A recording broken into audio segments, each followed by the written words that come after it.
नमस्कार मित्रों, BPSC series में आप सभी का स्वागत है। और इस सीरीज के अंतर्गत अभी हमने इतिहास देखा और इतिहास से संदर्भित जो भी बिहार से संदर्भित टॉपिक था उन सबको हमने यहाँ पर कवर अप किया।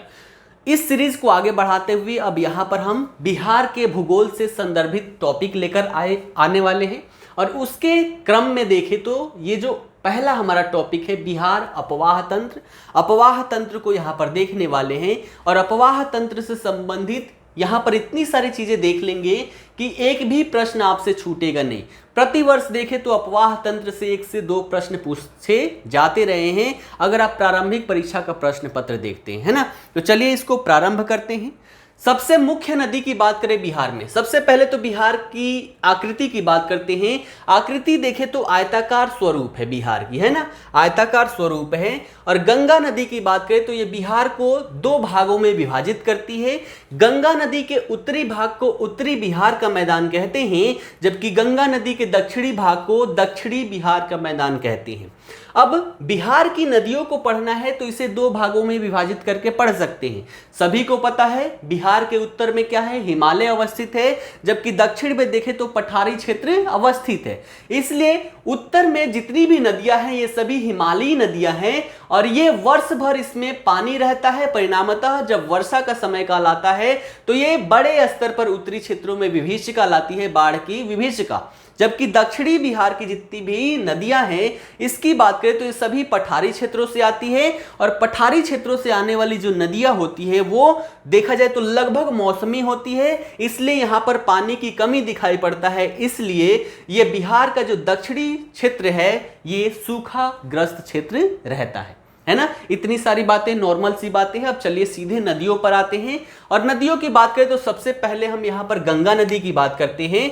और गंगा नदी की बात करें तो ये उत्तराखंड के केदारनाथ की जो चोटी है उसके उत्तर में स्थित है गंगोत्री हिमनद, है ना। उसके उत्तर में स्थित है गंगोत्री हिमनद। यहीं से गंगा नदी निकलती है और बिहार में चौसा नामक स्थान पर आकर बिहार में ये एंटर करती है। गंगा नदी की लंबाई की बात करें तो लगभग 2500 किलोमीटर से भी ज्यादा है, जिसमें से 445 किलोमीटर की लंबाई बिहार में प्रवाहित होती है। तो गंगा नदी की बात करें तो उत्तराखंड के केदारनाथ चोटी के उत्तर में जो स्थित है गंगोत्री हिमनद, वहां से प्रारंभ होकर, है ना, इधर बंगाल की खाड़ी में आकर गिर जाती है। यह देखें तो बिहार की मुख्य नदी है, ठीक है। अब प्रश्न क्या आते हैं कि कौन सी नदी गंगा नदी में किस स्थान पर आकर मिलती है, इन सभी चीजों को भी देखेंगे। साथ ही साथ सबसे पहले तो देखेंगे कहां से प्रारंभ होती है और गंगा नदी में कहां पर आकर मिलती है। यहां से बार बार प्रश्न पूछे गए हैं तो यहीं से हम प्रारंभ करते हैं। यहां पर सबसे पहली नदी देखें तो यहां पर कौन सी नदी है, घाघरा नदी, जिसे उत्तर प्रदेश में सरयू नदी के नाम से भी जाना जाता है। और इस नदी की बात करें तो नेपाल की जो नामफा श्रेणी है ना, नामफा श्रेणी में है गुरला मंधाता चोटी, वहां से ये प्रारंभ होती है, वहां से निकलती है और यहां उत्तर प्रदेश और बिहार का सीमा बनाते हुए आगे आकर सारण जिले के अंतर्गत जो छपरा है ना, सारण जिले के अंतर्गत जो छपरा है, छपरा शहर के पास आकर ये गंगा नदी से मिल जाती है। और इस संदर्भ में देखें तो बिहार में लगभग इसकी लंबाई 83 किलोमीटर देखने को मिलती है, ठीक है। दूसरी यहां पर महत्वपूर्ण नदी है गंडक नदी, है ना। दूसरी महत्वपूर्ण नदी है यहां पर गंडक नदी। और इसकी बात करें तो ये नेपाल की जो अन्नपूर्णा श्रेणी है वहां से निकलती है। अन्नपूर्णा श्रेणी में 2 स्थान है, मानंग मतोट और कुतांग, है ना, इन दोनों के बीच से निकलती है। और बिहार में भैंसालोटन स्थान पर, है ना, भैंसालोटन नामक जो स्थान है वहां पर बिहार में एंट्री करती है। और एंट्री करते हुए, है ना, ये सारण मुजफ्फरपुर का सीमा निर्धारित करते हुए आगे बढ़ते आती है और बढ़कर पटना के पास, है ना, पटना के पास आकर ये गंगा नदी से मिल जाती है। जहां पर इसका संगम होता है, इसी संगम पर विश्व प्रसिद्ध हरिहर क्षेत्र का मेला लगता है, जिसे आप सोनपुर पशु मेला भी कहते हैं। सोनपुर पशु मेला के नाम से भी ये विख्यात है। तो विश्व प्रसिद्ध जो हरिहर क्षेत्र का मेला है वो गंगा और गंडक नदी के संगम पर ही लगता है ना। तो हमने देख लिया क्या यहां पर, गंडक नदी। गंडक नदी की बात करें तो ये सप्तगंडकी, काली गंडकी, नारायणी, सालिग्रामी, सदानीरा, इन सब नामों आदि से भी जानी जाती है। ये भी आप याद रखेंगे। तो कहां एंट्री करती है बिहार में? भैंसालोटन नामक स्थान पर बिहार में एंट्री करती है और गंगा नदी से पटना के पास आकर ये गंगा नदी से मिल जाती है। उसके बाद यहां पर एक और महत्वपूर्ण नदी देख सकते हैं, बूढ़ी गंडक। तो अगली महत्वपूर्ण नदी है बूढ़ी गंडक। और बूढ़ी गंडक की बात करें तो पहले ये गंडक नदी ही थी, लेकिन गंडक नदी अपना स्थान परिवर्तित कर ली। उसके पश्चात जो यहां पर नदी बच गई उसे बूढ़ी गंडक के नाम से जाना जाने लगा और स्थान परिवर्तन के बाद जो नई यहां पर नदी देखने को मिली वो गंडक नदी के नाम से जानी गई। ठीक है, तो बूढ़ी गंडक की बात करें तो ये सोमेश्वर श्रेणी के जो चौतारवा चौर नामक स्थान है वहां से निकलती है और खगड़िया के पास आकर ये गंगा नदी से मिल जाती है। कहां से निकलती है? सोमेश्वर श्रेणी के चौतारवा चौर से निकलती है और खगड़िया के पास आकर गंगा नदी से मिल जाती है। और यहां पर बूढ़ी गंडक की बात करें तो ये उत्तर बिहार की सबसे लंबी नदी है और साथ ही साथ उत्तर बिहार की सबसे तेज जलधारा प्रवाहित होने वाली नदी भी कौन सी है? हमारी बूढ़ी गंडक। तो इससे दो महत्वपूर्ण फैक्ट याद रखेंगे। पहला, उत्तर बिहार की सबसे लंबी नदी कौन सी है? बूढ़ी गंडक। साथ ही साथ उत्तर बिहार की सबसे तेज जलधारा वाली नदी कौन है? ये भी कौन है? हमारी बूढ़ी गंडक, है ना। उसके बाद हम सहायक नदियों की बात करें बूढ़ी गंडक की, तो बूढ़ी गंडक की सहायक नदियों में सबसे प्रमुख तो यहां पर सहायक नदी कौन सी है? बागमती। और बागमती की बात करें तो ये नेपाल के महाभारत श्रेणी है, महाभारत श्रेणी से निकलती है और सीतामढ़ी जिला में, है ना, सीतामढ़ी जिला में ये कहां प्रवेश करती है? बिहार में। और आगे चलकर ये बूढ़ी गंडक से मिल जाती है। तो बूढ़ी गंडक की सबसे महत्वपूर्ण यहां पर सहायक नदी की बात करें तो कौन सी है? हमारी बागमती। इसके बाद यहां पर बात करें तो इसकी और भी सहायक नदियों में डंडा, पंडई, मसान, कोहरा, बालोर, सिकटा, तिऊर, तिलावे, धनौती, अंजना कोटे, ये सब जो नदियां हैं ये सभी के सभी बूढ़ी गंडक की सहायक नदियां हैं। कई बार ऐसे प्रश्न पूछे गए हैं कि ये जो नदी है किसी नदी का नाम दे देता है और पूछ लेता है कि ये किस नदी की सहायक नदी है। तो ये आप लोग नोट डाउन कर लीजिएगा और याद कर लीजिएगा। बूढ़ी गंडक की सहायक नदियों में कौन कौन सी है? बागमती, डंडा, पंडई, मसान, कोहरा, बालोर, सिकटा, तिऊर, तिलावे, धनौती और अंजना कोटे, ये सभी जो नदियां हैं ये सभी बूढ़ी गंडक की सहायक नदियां हैं। ठीक है, तो हमने बागमती तक देख लिया। इसके आगे देखें तो इसके आगे हम बढ़े तो महत्वपूर्ण नदी है कौन सी? कोसी नदी है। और कोसी नदी की बात करें तो ये भारत में, है ना, भारत में क्या, अगर पूरे भारत में देखें तो प्रश्न ये पूछे जाते हैं कि निम्न में से किस नदी को बिहार के शोक के नाम से जाना जाता है? तो बिहार के शोक के नाम से किसे जाना जाता है? कोसी नदी की। कोसी नदी की बात करें तो बड़े स्तर पर यह बाढ़ लेके आती है और इन सभी क्षेत्रों में बाढ़ की विभीषिका देखने को मिलता है। साथ ही साथ ये जो नदी है ना, ये नदी है अपना रास्ता परिवर्तन के लिए भी विख्यात है। और इसके रास्ता परिवर्तन की बात करें तो लगभग 200 वर्षों में 150 किलोमीटर का अंतर देखने को मिलता है। यानी कि आज से 200 वर्ष पहले जिस स्थान से ये गुजरती थी 150 किलोमीटर अब पूर्व की ओर खिसक कर उसकी जो क्षेत्र है ये इस प्रकार से हो चुकी है ना। तो कोसी नदी कहां से निकलती है? नेपाल में गोसाई स्थान या फिर सप्तकोशिकी नामक स्थान से निकलती है और ये यहां से 7 धाराओं में निकलती है। 7 धाराओं का अगर नाम देखें तो इंद्रावती, सनकोसी, ताम्रकोसी, लिच्छुकोसी, दूधकोसी, अरुणकोसी और तामुर कोसी है ना। तो ये 7 धाराओं में निकलती है कहां से? सप्तकोशिकी नामक स्थान से। और सप्तकोशिकी नामक स्थान से निकलने के कारण ही इसे कौशिकी नदी से नदी के नाम से भी जानते हैं। तो कोसी का जो मूल नाम है कौन सा नाम है? कौशिकी। क्यों? क्योंकि ये सप्तकोशिकी नामक स्थान से 7 धाराओं में निकलती है। 7 धाराओं का नाम एक बार फिर देखते हैं। इंद्रावती, सनकोसी, ताम्रकोसी, लिच्छुकोसी, दूधकोसी, अरुणकोसी और तामुरकोसी, ये 7 धाराएं त्रिवेणी के पास आपस में मिलती है और तब जाकर यहां से ये कोसी नदी कहलाती है। तो त्रिवेणी नामक स्थान पर किससे मिलती है? सभी एक दूसरे से मिलती है और यहां से ये नदी कोसी नाम से जानी जाती है। ये किस लिए विख्यात है? एक तो स्थान परिवर्तन के लिए विख्यात है और साथ ही साथ बिहार में विभीषिका लाने के लिए भी ये विख्यात है ना। तो यहां पर इसके जरिए बड़े स्तर पर बाढ़ लाया जाता है, इसीलिए यहां पर कोसी परियोजना भी लाया गया। परियोजनाओं के बारे में भी देखेंगे क्योंकि ये नदियों से संबंधित है, तो उसको भी यहां पर देखेंगे। तो कोसी नदी कहां से निकलती है? नेपाल में गोसाई स्थान या फिर सप्तकोशिकी नामक स्थान से निकलती है और कुर्सेला के पास आकर गंगा नदी से मिल जाती है। ठीक है, यहां पर एक नदी है कमला नदी, और कमला नदी की बात करें तो यह भी महाभारत श्रेणी से निकलती है और इस नदी को मिथिला क्षेत्र में गंगा नदी के जैसे ही पवित्र माना जाता है, कमला मैया के नाम से संबोधित किया जाता है ना। तो प्रश्न यह भी पूछा जा चुका है कि निम्न में से कौन सी नदी है जिसे मिथिला क्षेत्र में सबसे पवित्र माना जाता है? तो नदी कौन सी है हमारी? कमला नदी। और कमला नदी की बात करें तो महाभारत श्रेणी नेपाल से निकलती है और मधुबनी जिले में जयनगर है ना, जयनगर स्थान है, यहां पर क्या होता है? ये बिहार में प्रवेश करती है और प्रवेश करने के साथ ही इसकी कई धाराएं हैं, कई धाराओं को यहां पर कमला नाम से ही जाना जाता है। तो इसकी जो प्रमुख धारा है वो कोसी नदी से मिल जाती है।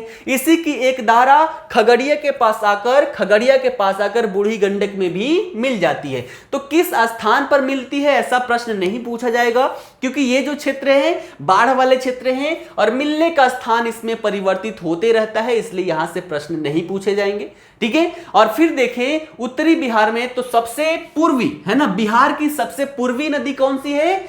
महानंदा नदी है ना। बिहार की सबसे पूर्वी नदी महानंदा नदी है जो महाभारत श्रेणी से निकलती है और महाभारत श्रेणी से कई स्थानों पर ये बिहार और बंगाल का बॉर्डर बनाते हुए आगे आकर बिहार में कटिहार जिले में मनिहारी के पास आकर है ना, मनिहारी कटिहार के पास आकर ये गंगा नदी से मिल जाती है। तो ये सारी हमने देख लिया उत्तरी बिहार की जितनी भी नदियां हैं। एक बार फिर से रिपीट करता हूं।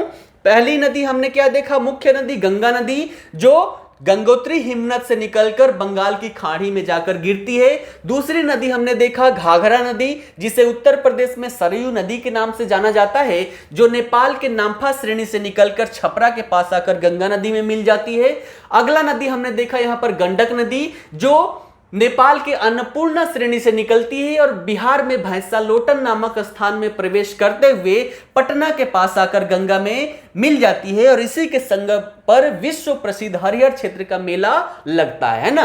उसके बाद हमने देखा यहां पर बूढ़ी गंडक, और बूढ़ी गंडक की हमने बात की सोमेश्वर श्रेणी के जो चौतरवा चौर है, चौतरवा चौर से निकलती है और आगे खगड़िया के पास आकर ये गंगा नदी में मिल जाती है। ये जो नदी है बूढ़ी गंडक, ये उत्तर बिहार की सबसे लंबी नदी है, साथ ही साथ उत्तर बिहार की सबसे तेज जलधारा वाला भी नदी कौन सी है? बूढ़ी गंडक। ये सारा हमने देखा। उसके बाद देखा बागमती नदी, ये बूढ़ी नदी की क्या है? सहायक नदी है, नेपाल के महाभारत श्रेणी से निकलती है और अंततः बूढ़ी गंडक में आकर मिल जाती है। फिर हमने मुख्य नदी यहां पर देखा कोसी, और कोसी नेपाल के गोसाई स्थान या फिर सप्तकोशिकी नामक स्थान से निकलती है और कुर्सेला के पास आकर गंगा नदी में मिल जाती है। इसी की एक प्रमुख सहायक नदी कौन सी है? कमला, जो महाभारत श्रेणी से निकलती है, जिसे मिथिला क्षेत्र में गंगा नदी के जैसा पवित्र माना जाता है और यह भी अंततः आकर कोसी नदी में मिल जाती है। फिर हमने देखा महानंदा नदी, जो महाभारत श्रेणी नेपाल से निकलती है और बिहार में मनिहारी कटिहार के पास आकर गंगा नदी से मिल जाती है। तो यह हमने पूरा का पूरा देख लिया उत्तरी बिहार के जितने भी प्रमुख नदियां हैं। अब हम आते हैं दक्षिणी बिहार में, और दक्षिणी बिहार में प्रवेश करें तो सबसे पहला नदी आपको यहां पर दिख रहा होगा कर्मनाशा नदी, है ना। कर्मनाशा नदी जो विंध्याचल की पहाड़ियों में है ना, विंध्याचल की पहाड़ियों में जो कैमूर है, सारोदाग नामक स्थान है ना, सारोदाग कैमूर से ये निकलती है और बक्सर जिले में आकर, जहां पर चौसा में ही है ना, चौसा में गंगा नदी भी मिलती है और कर्मनाशा नदी भी चौसा में ही आकर मिलती है। कर्मनाशा यानी कि कर्म का नाश करने वाला, इसीलिए इसका नाम रखा गया है यहां पर कर्मनाशा, है ना। चौसा का युद्ध आपने पढ़ा होगा, ठीक है, इसी से संदर्भित है, यहीं पर हुआ था। तो सबसे पहला देखा हमने कर्मनाशा, जो सारोदाग पहाड़ियों से है ना, कैमूर जो जिला है वहां से निकलती है, कैमूर की पहाड़ियों से निकलकर कहां, बक्सर जिले में चौसा के पास आकर मिल जाती है। दूसरा यहां पर महत्वपूर्ण नदी देखें तो दक्षिण बिहार की सबसे महत्वपूर्ण नदी कौन सी है, सोन नदी। और इसकी बात करें तो मध्य प्रदेश के अमरकंटक से निकलती है, मध्य प्रदेश के अमरकंटक से निकलती है, वहां से फिर उत्तर प्रदेश, उत्तर प्रदेश से झारखंड, और झारखंड के बाद ये बिहार में प्रवेश करती है रोहतास जिले में, है ना। तो रोहतास जिले में बिहार में प्रवेश करती है और आगे बढ़ते हुए ये दानापुर और मनेर के बीच गंगा नदी में मिल जाती है। ठीक है, दानापुर व मनेर के बीच गंगा नदी में मिल जाती है। ठीक है, जहां से ये निकलती है सोन नदी, वहीं से नर्मदा और महानदी भी निकलती है। आप एक बार इसको एटलस में भी जरूर देखें। उसके बाद अगली नदी हम यहां पर देख सकते हैं पुनपुन नदी। इससे प्रश्न पूछे गए थे। पुनपुन नदी की बात करें तो पुनपुन नदी छोटा नागपुर पठार जो है पलामू जिले में, है ना, वहां से निकलती है और आगे फतुहा के पास आकर ये गंगा नदी से मिल जाती है। उसके बाद एक नदी है यहां पर फल्गु नदी, और फल्गु नदी की बात करें तो छोटा नागपुर का पठार जो है हजारीबाग, वहां से निकलती है, कई धाराओं में निकलती है ना। इसी की मुख्य धारा जो है वो निरंजना नदी है। और निरंजना नदी के बारे में आप सभी को पता होगा कि गौतम बुद्ध को यहीं पर इसी नदी के किनारे जो ज्ञान की प्राप्ति हुई थी, कहां, निरंजना नदी के किनारे। तो ये जो फल्गु नदी है, फल्गु नदी कई धाराओं में निकलती है और इसकी मुख्य धारा कौन सी है, निरंजना। और इसी नदी के किनारे गौतम बुद्ध को ज्ञान की प्राप्ति हुई थी, है ना। और ये जो नदी है फल्गु नदी के किनारे ही गया में पितृपक्ष का मेला लगता है और इस मेला में सभी लोग, है ना, अपने पूर्वजों को वहां पर पिंडदान करते हैं। यह भी प्रश्न के रूप में पूछा जा सकता है। तो फल्गु नदी निकलती कहां से है, छोटा नागपुर के पठार हजारीबाग से, और ये गंगा नदी में नहीं मिलती है, टाल क्षेत्र में जाकर क्या हो जाती है, विलीन हो जाती है। कई धाराओं में ये टूट जाती है और टूटकर विलीन हो जाती है। और इन सभी धाराओं में से मुख्य धारा का नाम अगर देखें तो भूतई है ना, कररुआ है, लुकायन है, महतवाइन है। ये सभी इसकी धाराओं का नाम है जो अंततः टूट जाती है कई धाराओं में और टाल क्षेत्रों में क्या हो जाती है, विलीन हो जाती है। उसके बाद महत्वपूर्ण नदियों में देखें तो किऊल नदी है। और किऊल नदी की बात करें तो ये गिरिडीह जिला जो हजारीबाग का पठार है झारखंड में, वहां से निकलती है और सूर्यगढ़ा, है ना, सूर्यगढ़ा लखीसराय में है, वहां पर जाकर ये गंगा नदी से मिल जाती है। उसके बाद एक छोटा सा नदी है यहां पर अजय नदी की बात करें तो ये बटबार जमुई में स्थान है, यहां से क्या होता है, निकलता है और देवघर जिला जो झारखंड में है वहां पर प्रवेश करते हुए बंगाल में जाकर ये गंगा नदी से मिल जाती है। तो दक्षिण बिहार की अगर नदियों की बात करें तो ये सारी नदी है। एक बार फिर से समअप करते हैं। पहला नदी हमने देखा यहां पर कर्मनासा जो सारोदाग कैमूर से निकलकर चौसा के पास आकर गंगा नदी से मिल जाती है। दूसरा हमने देखा सोन नदी जो अमरकंटक मध्य प्रदेश से निकलकर दानापुर व मनेर के बीच में आकर क्या होती है, गंगा नदी से मिल जाती है। फिर हमने देखा पुनपुन, और पुनपुन की बात करें तो छोटा नागपुर पठार पलामू से निकलती है और फतुहा के पास आकर गंगा नदी में मिल जाती है। फिर हमने देखा फल्गु नदी जो छोटा नागपुर के पठार हजारीबाग से निकलती है और टाल क्षेत्रों में कई धाराओं में टूटकर विलीन हो जाती है। फिर हमने देखा किऊल नदी, और किऊल नदी की बात करें तो गिरिडीह जिला जो है हजारीबाग का पठार झारखंड में, वहां से निकलती है और सूर्यगढ़ा या फिर सूरजगढ़ा, भोजपुरी में सूरजगढ़ा कहा जाता है, हिंदी में सूर्यगढ़ा है, लखीसराय में यहां पर आकर गंगा नदी से मिल जाती है। फिर एक छोटा सा नदी हमने देखा अजय जिसका कुछ ही भाग बिहार में है, बटबार जमुई से निकलकर देवघर जिला झारखंड में प्रवेश करते हुए अंततः बंगाल में जाकर गंगा नदी से मिल जाती है। तो ये सारी नदियां हमने देख लिया बिहार से संदर्भित। और इतना अगर आप ग्राफ बना लेते हैं, है ना, चार्ट पेपर पर इन सबको उतार लेते हैं तो कोई भी प्रश्न ऐसा नहीं होगा जो यहां से छूट जाए। अब सहायक नदियों को एक बार देख लेते हैं, यहां से भी प्रश्न पूछे जाते हैं। तो बूढ़ी गंडक की सहायक नदियों की हमने बात कर ली। बूढ़ी गंडक की सहायक नदियों में कौन कौन सी है, प्रमुख सहायक नदी है बागमती, उसके अलावा डंडा, पंडई, मसान, कोहरा, बालोर, सिकटा, तिऊर, तिलावे, धनउती, अंजान, कोटे, ये सभी इसकी क्या है, सहायक नदियां हैं। उसके बाद बागमती की सहायक नदियों की बात करें तो इसमें कौन कौन सी नदियां हैं, लाल वकैया, मुरेंगी, लखनदेई, अधबारा, सिपरीधार, कोला, छोटी बागमती, ये जो सहायक नदियां हैं ये बागमती की सहायक नदियां हैं। उसके बाद कमला नदी की बात करें तो कमला नदी की सहायक नदियों में कौन कौन सी है? सोनी, ढोरी, भूतही बलान, ये इसकी मुख्य सहायक नदियों में से है। फिर हम देखें यहां पर सोन, तो सोन नदियों की मुख्य सहायक नदियों में कौन कौन सी है? गोपद, रिहंद, कनहर, उत्तरी कोयल, ये जो सभी नदियां हैं ये सभी के सभी सोन नदी के सहायक नदी है। पुनपुन नदी की सहायक नदियों की बात करें तो इसमें कौन कौन सी है? दरधा, यमुना, मादर, बिलारो, रामरेखा, आद्री, धोबा, मुरहर आदि। फिर से बोलता हूं, पुनपुन की सहायक नदियों में कौन कौन सी है? दरधा, यमुना, मादर, बिलारो, रामरेखा, आद्री, धोबा, मोरहर आदि, ये सभी पुनपुन की सहायक नदियां हैं। जबकि क्यूल की सहायक नदियों की बात करें तो इसमें कौन कौन सी है? बर्नर, अंजन, हरोहर, है ना? हरोहर, इसी को क्षेत्रीय भाषा में हलाहल भी कहा जाता है।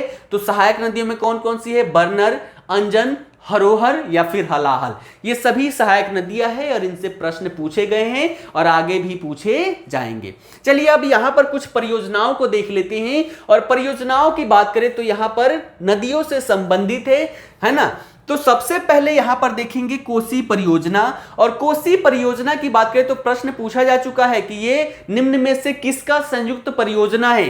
तो कोसी परियोजना की बात करें तो कोसी परियोजना यहां पर लाई क्यों गई थी? यहां पर अभी मैंने बताया था कि इसके द्वारा बड़े स्तर पर क्या किया जाता है? बाढ़ की विभीषिका लाया जाता है। तो इसको कंट्रोल करने हेतु यहां पर कोसी परियोजना प्रारंभ किया गया।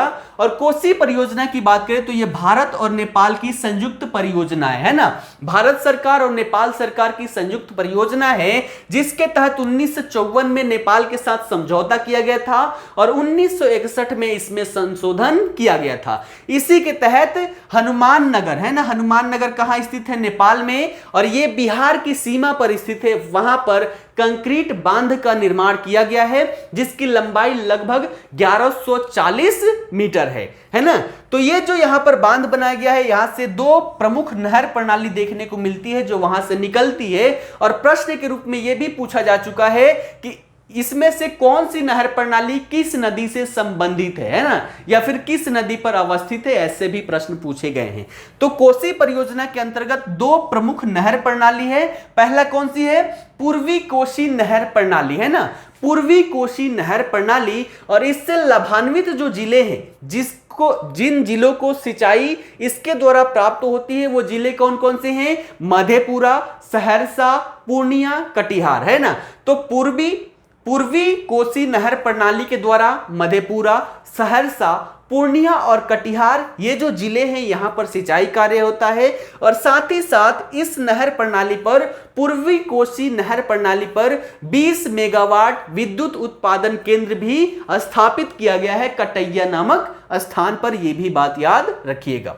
दूसरे इसमें नहर प्रणाली कौन सी है? पश्चिमी कोशी नहर प्रणाली। और इसके माध्यम से मधुबनी, दरभंगा और मुजफ्फरपुर जिलों में इसके द्वारा सिंचाई किया जाता है। तो दो प्रमुख नहर प्रणाली है कोसी परियोजना के अंतर्गत। पूर्वी कोशी नहर प्रणाली, जिसके तहत मधेपुरा, सहरसा, पूर्णिया और कटिहार जिलों की सिंचाई होती है। और पश्चिमी कोशी नहर प्रणाली, इसके द्वारा मधुबनी, दरभंगा और मुजफ्फरपुर में सिंचाई कार्य किया जाता है। दूसरा यहां पर हम देख सकते हैं गंडक परियोजना, है ना? गंडक नदी पर अवस्थित है गंडक परियोजना। और इस परियोजना की बात करें तो यह भारत सरकार के सहयोग से बिहार और उत्तर प्रदेश की संयुक्त परियोजना है ना? गंडक परियोजना भारत सरकार के सहयोग से बिहार और उत्तर प्रदेश की संयुक्त परियोजना है। और इसके तहत वाल्मीकि नगर, है ना? यहां पर है ना? वाल्मीकि नगर में क्या किया गया है? त्रिवेणी घाट नामक जो स्थान है वहां पर बांध का निर्माण किया गया है। तो गंडक परियोजना के तहत वाल्मीकि नगर जो बिहार में स्थित है, वहां पर त्रिवेणी घाट नामक स्थान पर बांध का निर्माण किया गया है। और ये जो बांध है, बांध का आधा भाग नेपाल में अवस्थित है, जबकि आधा भाग बिहार में अवस्थित है ना? त्रिवेणी घाट नामक स्थान पर बांध बनने के कारण ही इसे त्रिवेणी नहर प्रणाली के नाम से भी जाना जाता है। त्रिवेणी नहर प्रणाली के नाम से भी जाना जाता है और इसके तहत भी दो मुख्य, यहां पर बिहार वाले क्षेत्र में दो मुख्य नहर निकाले गए हैं। पहली कौन सी है? पूर्वी त्रिवेणी नहर, है ना, पूर्वी त्रिवेणी नहर, जिसे तिरहुत नहर के भी नाम से भी जानते हैं। और दूसरा क्या है? पश्चिमी त्रिवेणी नहर, जिसे सारण नहर के नाम से भी जानते हैं, है ना। तो यहां पर याद रखेंगे, प्रश्न यहीं से पूछे जाते हैं। कोसी वाले में तो बस पूर्वी कोसी है, पश्चिमी कोसी है, लेकिन यहां पर नाम परिवर्तित है और यहां से प्रश्न पूछे जाते हैं ताकि बच्चे फंस जाए। तो गंडक परियोजना के तहत दो मुख्य नहर प्रणाली है, पूर्वी त्रिवेणी नहर और दूसरा पश्चिमी त्रिवेणी नहर। पश्चिमी त्रिवेणी नहर को सारण नहर के नाम से जानते हैं, जबकि पूर्वी त्रिवेणी नहर को तिरहुत वाले, हमेशा याद रखिएगा, है ना। जो इधर आ गया तो इधर क्या है? तिरहुत वाला क्षेत्र है और इधर क्या है? हमारा सारण वाला क्षेत्र है। तो जो पूरब में है ना, पूर्वी त्रिवेणी नहर, ये तिरहुत नहर के नाम से जाना जाता है और पश्चिमी त्रिवेणी नहर ये क्या है? पश्चिमी त्रिवेणी नहर सारण नहर के नाम से जाना जाता है।